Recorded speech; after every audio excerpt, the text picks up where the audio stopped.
Good morning po. Ako po si Rizel Serrano. Mag-i-interview po sa inyo tungkol sa buhay nyo noong World War II. First question po natin, maaari nyo bang ikwento ang inyong buhay bago dumating ang mga Hapon o mga Amerikano? What was your life before they came here in the Philippines? My life when the Americans were still here before they came. I was I was a very poor child because I was orphan when I was at age of 6. So I have to be self-supporting. I have to work. I have to work as a carpenter, as a plumber. Then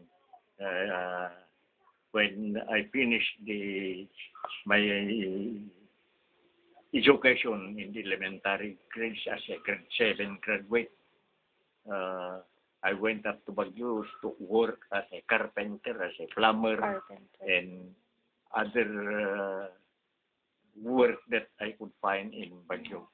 I was once a plumber, pipe fitter, a steel worker, many kinds, until I was very eager to continue my studies, so I worked on Saturdays and then studied in St. Louis School in 1938. How old were you during that time? 1938, I studied there in St. Louis. St. Louis University, it was only a St. Louis school before. That was, I have to work in the shop and I have to pay my matriculation fee for 7 pesos only. Okay po. Kayo po ba ay sumali sa digmaan? Bakit? No, I didn't want to join the army because my brother who had been a Philippine scout who died in Bataan, perhaps unknown. And we received nothing from the death of my brother because a brother is not being considered a beneficiary if they join the army. Their brother, it's only the parent or son who is qualified to receive a compensation in the U.S. Army. Nakwento po ba ng inyong kapatid ang kanyang buhay noong siya ay kasali sa digmaan? Ano po ang kanyang buhay noon? Paano po ang kanilang buhay sa kampo? Sa kampo? Opo. Oo. They were just also workers when the Americans were here. They work as a carpenter, as a plumber. Paano po natapos ang digmaan? Ano po yung mga ginawa ninyo para matapos po ang digmaan? You have to work. We have to work, find some other means of livelihood. And then, if there's any work, just only we have to, you see, anything that you could find a means of livelihood, that's what you would do, that's what you've been doing. If there's any work for that you could do in order to support yourself, you do it.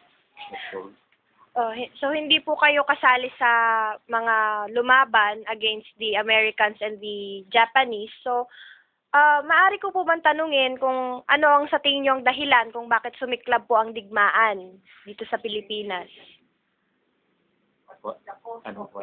What is the cause of the World War II? What is the cause of World War II? My brother? Hindi po. Bakit po sumiklab ang digmaan? What was the cause of World War II? That is diplomatic. It's only in the Congress of the United States and the embassy in Japan. Japan wants to conquer the entire Asian countries before. That's why.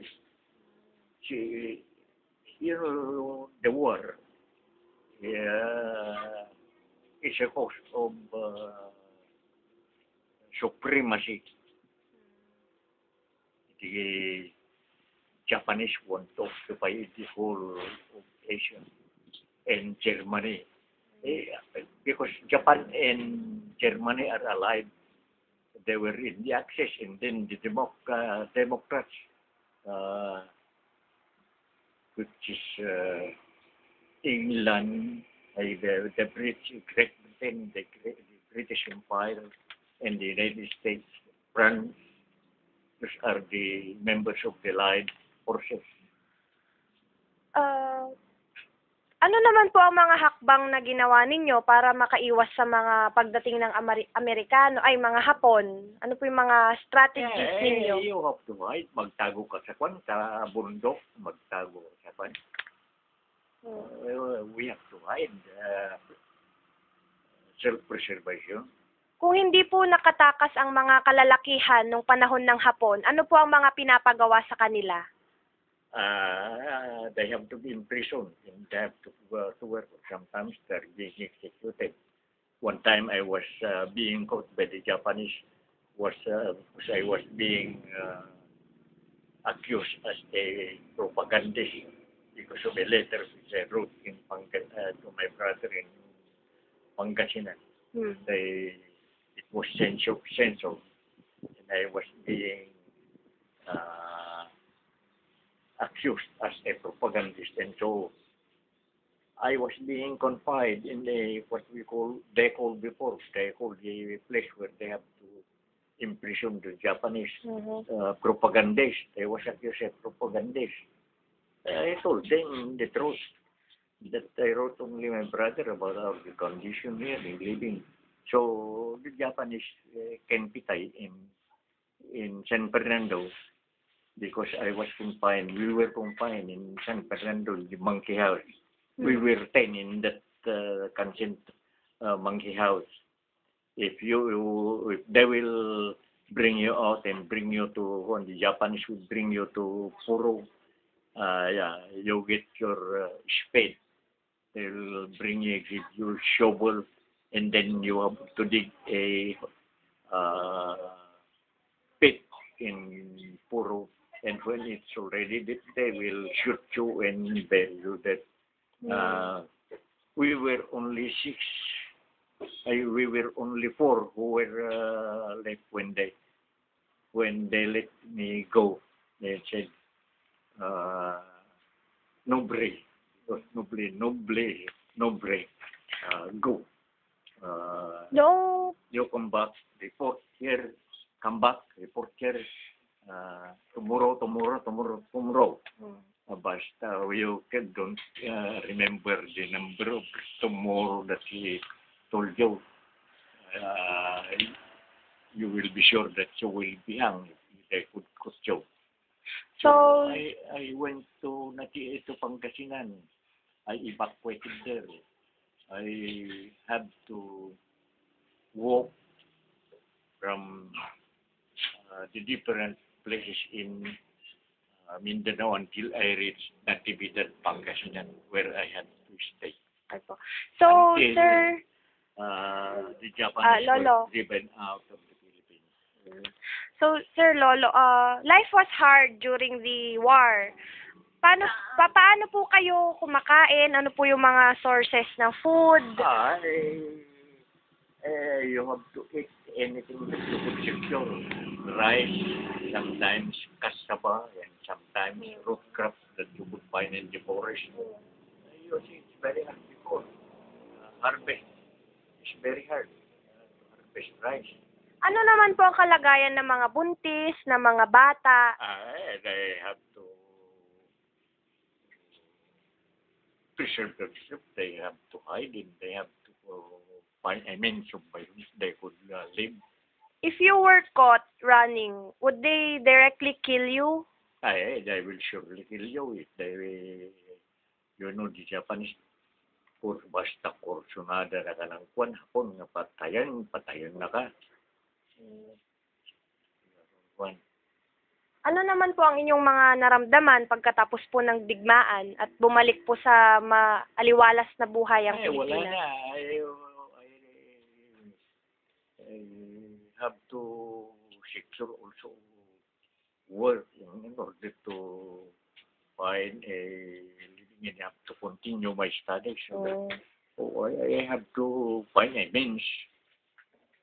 Basta you have to Kanya-kanyang hanap na po ng mga ikabubuhay ang mga tao noon. very hard. Very hard to tell. Different way, different kinds of life. Okay. Maraming salamat ho sa inyong pagsagot sa aming tanong, sa aking tanong at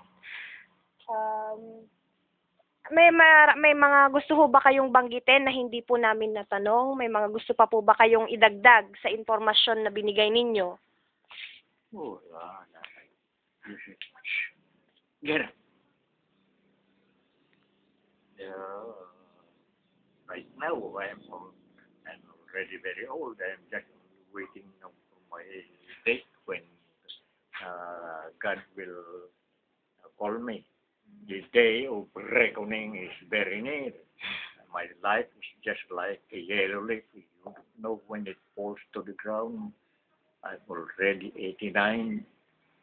And the only thing I have to do now is to wait for my small pension, only around 6,200 pesos, which is hardly enough for for our food and